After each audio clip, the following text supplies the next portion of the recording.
It's March 25 and I'm talking about day 19 of the zero carb diet, which I'm doing to fix what I believe to be gut dysbiosis and leaky gut. And my days before this, I've got a bit out of kilter. I think I'm on day 19. I tried to really calculate it this time, so I said day 15 the other day. I think that was day 17 actually, but roughly. Um, by now, for an ordinary person, well, I'll go on to the next page. So this is to, in my belief is to fix gut dysbiosis and leaky gut, which I think are epidemics actually. And maybe it's the first thing that sensitive people tend to get, because your gut microbiome and, I mean, your gut is like your stomach, which is a little ball. It's just a preparation room. Food only stays in there for like half an hour, 20 minutes or something. It just gets prepared for the small intestine where most of the absorption goes. So you get your stomach. It's a little ball, really.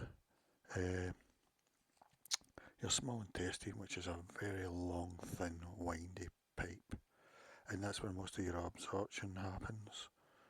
And it sort of crosses over itself in the middle. So when you think you've got a sore stomach, it's probably actually your small intestine you're pointing to. And then you've got your colon, your large intestine, which is really your recycling place. At that bit, there's still a bit of absorption goes on, but it's really getting ready for the waste and recycling, any recycling. And the microbiome live in your large intestine really, and they even create some B vitamins there, which we absorb, and other things like vitamin K and stuff. And I actually think that testing your biotin status might give you a clue if you get gut dysbiosis, because that might be low, you know. Um, I don't know why, actually, because you would have thought if you have bacterial overgrowth it'd be high, too high, but I think it's actually too low usually. Um, yes, that's what I'm looking at. And leaky gut, I think they're usually talking about leaky small intestine when they use this phrase. And your small intestine is a sieve, really, to let in very small particles into your bloodstream.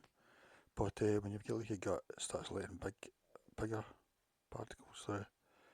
Big proteins, and you might have sort of immune reactions then, or you know, uh, that sort of thing. It's not very good for you. And then your liver's going to have to deal with that as well. It's sort of alien stuff, really. Alien stuff to the liver. Um, yeah, so that's what we're looking at. I'm looking at gut dysbiosis, and this is for people, anyone who's got a bloated gut quite often, not all the time. They get a lot of wind. You might have a bacterial overgrowth at the lower end of your gut, or candida, which is a fungus. The two types of dysbiosis I know of really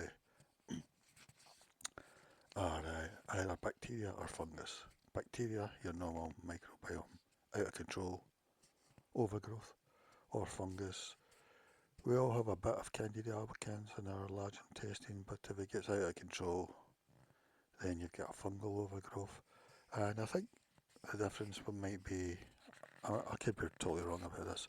People with fungal overgrowth, candida albicans usually, they might have thrush elsewhere, visually or on the skin. Someone said that they thought rosacea was a sign that you had fungal overgrowth in your gut. This is all speculative stuff, but it shouldn't be speculative. Society should have looked into this, but mainstream medicine, I don't know what they do really. Yeah, so maybe if you get through, and if you feel better when you take yogurt and probiotics, things like that, maybe you're more likely you've got the fungal type. Whereas if you take yogurt, probiotics, prebiotics, and you feel really bad, then I suspect you've probably got a bacterial problem, and you've probably got your microfloras out of control. It's maybe overgrowth in the large intestine, and it's maybe even moved up to the small intestine, which is maybe pretty clear of bacteria, because that's your absorption area, and then you're competing with it for any food that you eat. And your food pattern might be actually controlled by your microflora, out of control microflora. It's actually it's deciding what you should eat. It's saying you really need sugar now. We want sugar because that's what we really eat. We like sweeteners like sucralose, lactulose. We love that stuff. Give us stuff like that. So if you're taking diet drinks, thinking you're doing well, avoiding sugar, not feeding bacteria, if it's got things like sucralose in it, you're actually feeding it even better.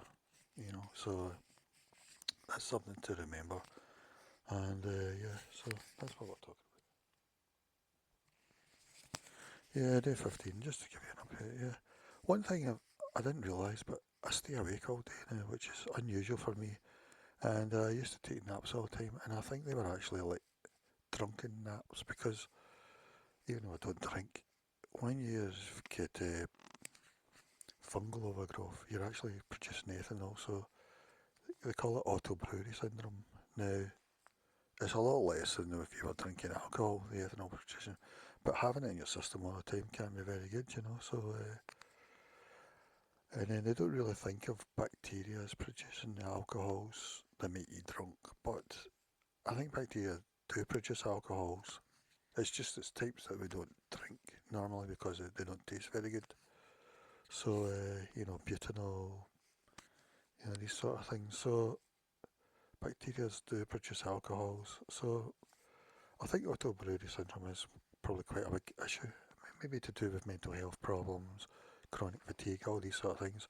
If the government's looked at them, they might solve a lot of people's problems. But for some reason, governments don't look at these sort of things. I don't know why. I think everyone should get a vitamin and mineral test. Either the government pay for it or you can pay for it via them, but they set it up. You know, so that you can check these things out. Governments have started doing things like doing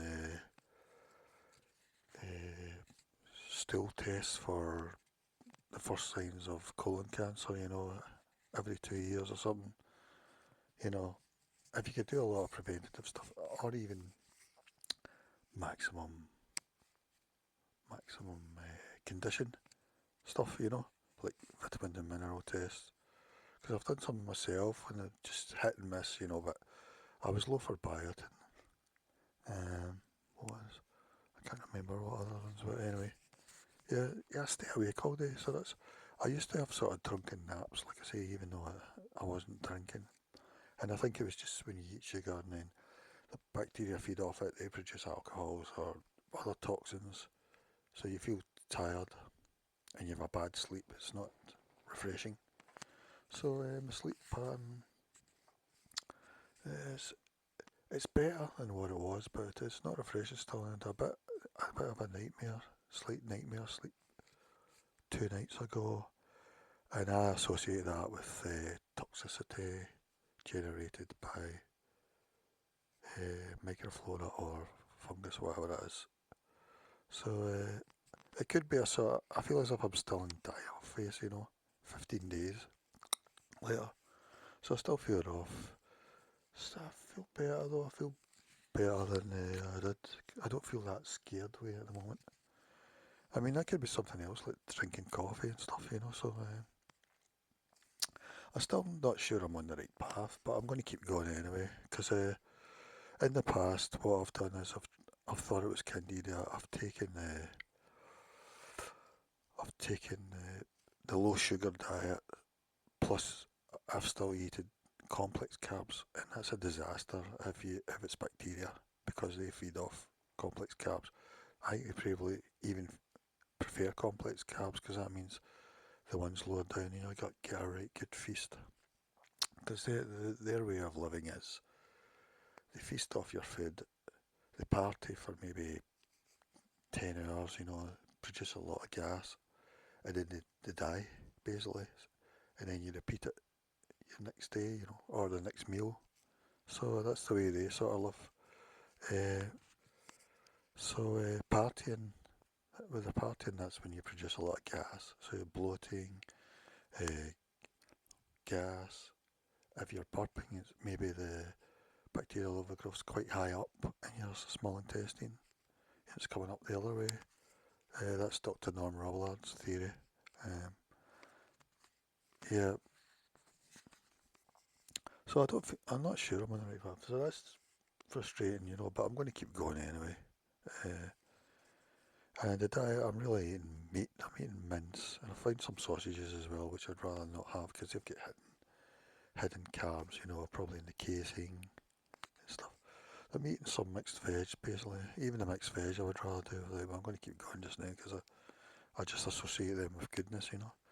I'm using pesto for flavouring, which is probably a no-no, but I feel I need something just now just to. And pesto's actually a really good flavour thing. I think it's probably my favourite way to flavour stuff, rather than curry sauces or mayonnaise or whatever. Red pesto is actually. I'm still taking some pineapple juice. I sip them. No, I take two sips at a time because I just feel I need a bit of energy in my system. The very strict small intestine bacterial overgrowth diet is glucose and amino acids, and they're really trying so that the things you're taking are very highly absorptive. They get absorbed very high up in your small intestine, and hopefully don't feed bacteria further down. So this is something I thought was the area at the moment. And I'm still taking coffee, and I forgot that I'm taking milk powder, so maybe that's a no-no, because it's got lactose in it. It's probably got a few other sort of things that bacteria like. So maybe long term I'll take that off. I used to take sugar in it as well, but I've sort of stopped that now. So it's day 15. I do feel better. I still feel sort of an alcoholic recovering, even though I'm not an alcoholic. Like I say, I think people like this have a sort of an alcoholic profile. They might have an alcoholic fatty liver disease. They might have, they feel rough all the time because probably there's a bit of alcohol in their being produced in their gut and in the system all the time. So yeah, this is just my theories that I'm working on: auto brewery syndrome, small intestine bacterial overgrowth, gut over fermentation. That's my general thing. Dr. Norm Rubelard's great on this. He's got his food fermentation potential thing. He's got his fast tracked diet. He actually is a biologist, but in his 30s he started getting acid reflux, and because he was a bacterial, and then anytime he reduced carbs because he was going to keep fit and stuff, especially muscle building, he was going on low carb diets, the acid reflux would go away. And because he was a bacteriologist, he realised, he made the connection between bacteria producing gas and that might be causing the acid reflux. So in that case, it would probably be high up your small intestine, I would imagine. Because if it's lower down, it'll be gas from your bum, basically. Uh, yeah, and I think he believes in large intestine bacterial overgrowth. That's still sort of disputed. So I believe in it.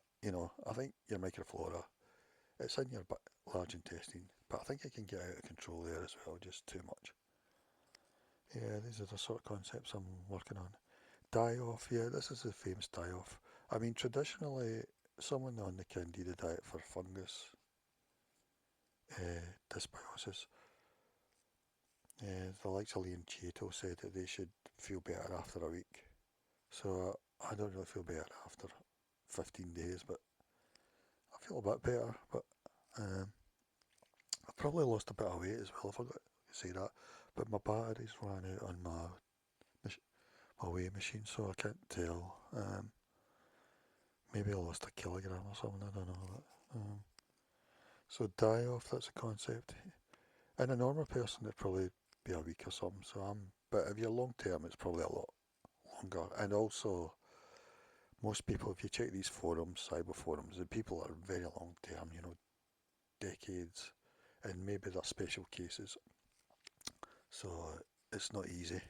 So I wouldn't get disheartened if you don't feel better after a week. Especially if it's a long term problem. Yeah, there's some person that's famous, some lady that's famous on the SIBO YouTube channels. She's got a really good channel. and she doesn't have an ileocecal valve, which is the valve between your small intestine and large intestine. So I think she's always going to have a problem with SIBO, and she's always going to have to control it in her own ways, rather than, consciously, rather than her body doing it. Because if you've not got that valve, then it means there'll not get a separation between your small intestine and your large intestine. And apparently, people with short small intestines are constantly prone to D-lactic acidosis, which is produced by bacteria, and it just goes to prove that probably there's bacteria in your small intestine. Well, there is, we know that down at the bottom end. And you've got short intestine. It shows you how bad it can be, because that can kill you, D-lactic acidosis. And it must just be that the bacteria live somewhere in your small intestine, and if you get a short one, it's very high up near your very absorptive area. Is it the ileum, or is that the lower part? Your small intestine, they call it 3 different names, the different parts. The top bit's the most absorptive. It's usually where you absorb sugars and stuff, I think. Yeah, so that proves the principle that people, your small intestine can cause really a problem with bacteria. In this case, D-lactic acidosis. I think everyone who feels they've got bacterial overgrowth should do the D-lactic acid test. I think I done it, and I think I was a bit high, yeah. Because it's proof that there's fermentation going on in your small intestine, and one of the things it produces D-lactate, and it's very hard for the liver to metabolize that, so it builds up, and it can give you acidosis. So, yeah, that would be a good way of describing how I feel. I feel sort of acidic, basically. Yeah. So die off, or yeah, and I'm wondering if I feel bad because is it die off, or am I damaging myself? That's what's so frustrating. I mean, if I was damaging myself, then I would just come off the diet, But well, I don't feel well on the diet either, on a normal diet anyway. So I don't feel I have any choice, and I feel I definitely get some sort of fermentation problem. So I think it's bacterial. It could be fungal, but it could be both actually. I would imagine. And then Dr. Eric Berg's worth looking at on YouTube, because he likes fasting. He used to take lots of vitamins and minerals, and then he came to the same conclusion as me. It's probably better to fast, intermittent fasting, window fasting during the day, to just let your body self-clean and give it a rest, actually. In my opinion, from fermentation, give it a rest. Maybe even a leaky gut will try and heal. I think that gurgling is your gut healing. I don't know whether it's die-off or whether it's your leaky gut healing or what, but I think gurgling is actually healing. And what people usually do then is they start eating straight away, which I think is a mistake. You should maybe wait an hour or two. I'm just guessing though. So ultra low carb diet is what sort of thing I'm on.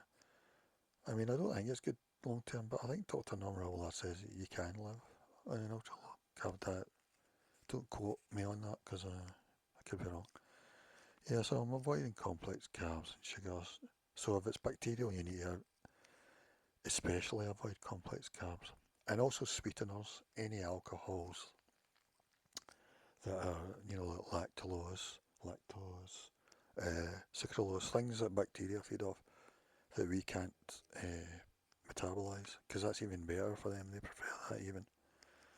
And yeah, and avoid probiotics, prebiotics, fermented stuff, because your body's fed up with fermentation, like sauerkraut and all that, kefir. If you feel worse than them, it's probably bacterial overgrowth, in my opinion.